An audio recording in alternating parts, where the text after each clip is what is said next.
সচিবালয় অভিমুখে এখনই রওনা দেবো আপনাদেরকে নিয়ে। যদি সচিবালয়ে যায় ফাইসালা না হয় তাহলে আমি আত্মহত্যা করব। আপনি যে প্রতীকী ফাঁসির একটা দাবি আদায়ের জন্য এটা নিশ্চয়ই এটি ব্যতিক্রম আপনার প্রতিবাদ, এই প্রতিবাদ নিয়ে রাষ্ট্রের কাছে কি বলবেন আপনি? রাষ্ট্রের কাছে বলতে চাই, জুলাই আগস্টে আমরা যারা বুলেটের সামনে দাঁড়ায় আন্দোলন সংগ্রাম করছি, যদি রাষ্ট্রের পক্ষে করে তাই রাষ্ট্র খুব শীঘ্রই আমার রাষ্ট্রীয় মর্যাদা দিব, রাষ্ট্রীয় স্বীকৃতি দিব। আর যদি আমরা রাষ্ট্রের বিপক্ষে যাই রাষ্ট্রবিরোধী কাজ করি তাহলে আমাকে এখান থেকে গ্রেফতার করবো। আমরা আজকে 2 দিন ধরে না খেয়ে রয়েছি, আমরা আজকে 2 দিন ধরে রাস্তায় ঘুমাইতেছি। এই পর্যন্ত আমাদের আত্মত্যাগের বিনিময়ে, আমাদের ভাইদের জীবনের বিনিময়ে গঠিত হওয়া অন্তর্বর্তীকালীন সরকার এই পর্যন্ত আমাদের কাছে কোনো খোঁজ খবরও নেয় নাই এবং আমাদেরকে কোনো সহায়তা করে নাই। উপরন্তু আমাদেরকে মেরে ফেলার জন্য সর্বোচ্চ প্রচেষ্টা চলছে।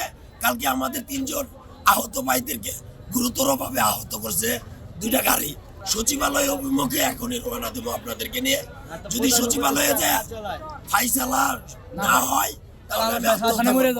যদি সচিবালয়ে গিয়ে আমাদের কোন দাবি দাওয়াগুলো পূরণ না করতে পারি তাহলে ওখানে আমরা বলবো আমাদেরকে মেরে ফেলেন, স্বীকৃতি দেন, না হলে মেরে ফেলেন আমাদেরকে, এখানে মেরে ফেলেন, আমরা বাসায় যাবো না।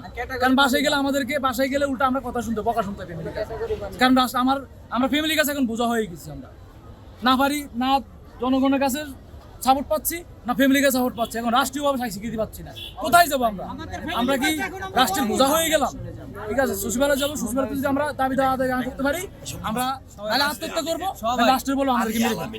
আমি এই পর্যন্ত অন্তর্বর্তীকালীন সরকারকে আপনাদের মাধ্যমে এবং স্মারকলিপির মাধ্যমে অন্তত 50 বার জানাইছি।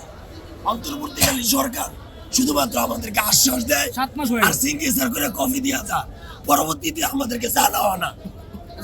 চিকিৎসার কি কোনো খরচ দিয়েছে সরকার?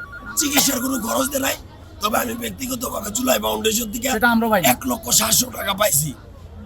সেটা হচ্ছে কি 22,000 যে আমরা আহত, 22,000 যে আহত আমরা, যেমন 12,000 সামথিং আইএমএস হয়েছে, এটা সরকারি লিস্ট হয়ে গেছে। এখন 22,000 বাদ দিলাম, যে 12,000 যে আমাদের আইএমএস, এই টাকাগুলো তো আমরা দ্রুত দেওয়া উচিত। জুলাই ফিতি ফাউন্ডেশনে যে 1 লাখ টাকা দেয় আমাদেরকে, এই টাকাটা মাত্র 2,500 সামথিং লোক পেয়েছে। বাকি লোকগুলা কবে ভাবে, কয় বছর লাগবে তাদের এটা করতে? তাদের কাছে আমরা গেলে কি বলে, গাড়ি ভাড়া দিয়ে যায়, অসুস্থ মানুষ, কেউ পা নাই, কেউ মাথায় সমস্যা হয়ে গেছে, কেউ চোখে সমস্যা হয়ে গেছে, তারা গাড়িতে যেতে পারে না। 5 মাস 6 বার 2 মাস 1.5 মাস এক একজনের কাগজ জমা হয়ে গেছে। যেহেতু আমাদের আইএমএস হয়ে গেছে, সরকারি লিস্টে নাম উঠছে, আমরা তো সন্দেহ না, আমরা তো কোনো ইয়ে না। এখন যেহেতু আমরা লিস্টে আছে, আমাদের যাচাই বাছাই করার কিছু নাই। তো এখন আমাদের যাচাই আবার নতুন করে গেলে বলে কি যাচাই করতেছি, বাছাই করতেছি, তারপরে দিব কি? যাচাই করে কি আছে এখানে? যাচাই করার কিছু নাই। আমাদের এই 1 লক্ষ টাকা, এটা কোনো টাকার মধ্যে ভরে? বর্তমান বাজারে টাকার মধ্যে ভরে না। তারপর এই টাকাটা দেওয়ার জন্য তারা ওইটা যাচাই করে, সেটাই যাচাই করে, যাচাই করতে করতে মানে আমাদের যে অলরেডি 7 মাস পার করে ফেলছে। এই টাকাটা মাত্র 2,500 লোক পেয়েছে, বাকি লোকগুলো কত বছরে পাবে এটা আমাদের জুলাই সিটি ফাউন্ডেশনের কাছে প্রশ্ন। দেশে দেশে সবার সাথে দ্য নিউজ।